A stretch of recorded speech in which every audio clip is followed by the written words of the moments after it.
This is something my grandmother Joan has fought for 35 years. Tonight, family members reacting to the judge's decision to re-sentence Lyle and Erik Menendez. Good evening. Welcome to Fox 7 News at 10 o'clock. I'm Alex Michelson. And I'm Christine Divide. After spending 35 years behind bars for the shotgun murder of their parents, Erik and Lyle Menendez could be out of prison before Christmas. The judge deciding on day one of their resentencing hearing to make them eligible for parole. Fox 11's Christina Gonzalez was one of the few reporters inside the courtroom. Thank you so much.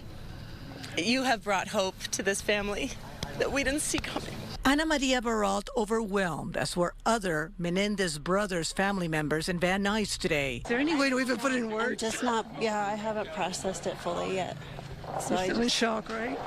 Erik and Lyle Menendez were granted resentencing for the 1989 murder of their parents, Kitty and Jose Menendez, the judge reducing their sentence after hearing one after another emotional family members, even the brothers themselves, via WebEx, with impassioned pleas for forgiveness. He did what justice said should happen, and he struck the special circumstance, and he sentenced them to 50 to life. Which makes them eligible for parole, a process NRA Brown knows something about. He was paroled from a 31 to life prison sentence for murder and served time with Erik and Lyle. They were serious about change, and I believed in it, and they believed in me, and I needed someone who was pushing me in the right direction. Last question. You've been through the parole system and everything. You think they'll get a hearing before the end of the year? Oh, absolutely. Yes, I do.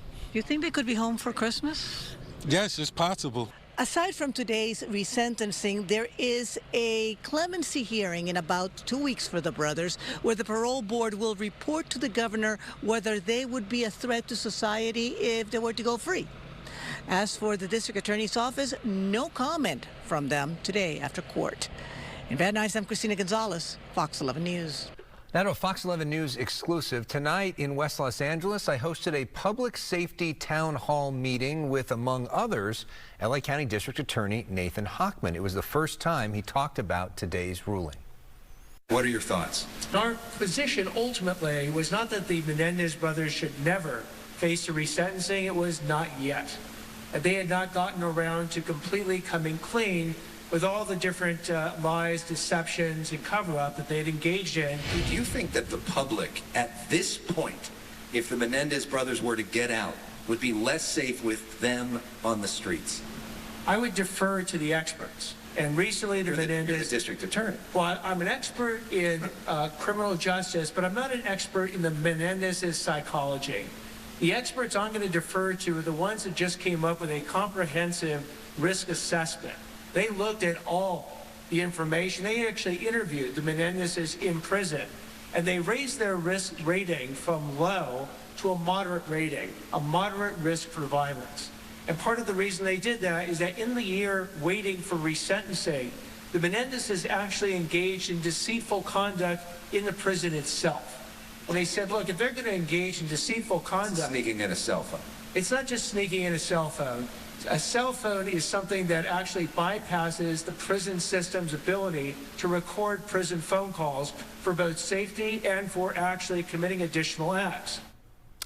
Fox 11's Laura Diaz will have more on the town hall itself coming up at 10:30. Lots of public safety issues there, but obviously this top of mind for the district attorney. Yeah, we thought this was going to be a two-day hearing. It wrapped up in just one day with this bombshell development that did side with the case of the Menendez brothers getting that resentencing. Yeah, and Hawkman is comparing it to the Sirhan case, saying the governor hasn't allowed him out, so he shouldn't allow the Menendez brothers out.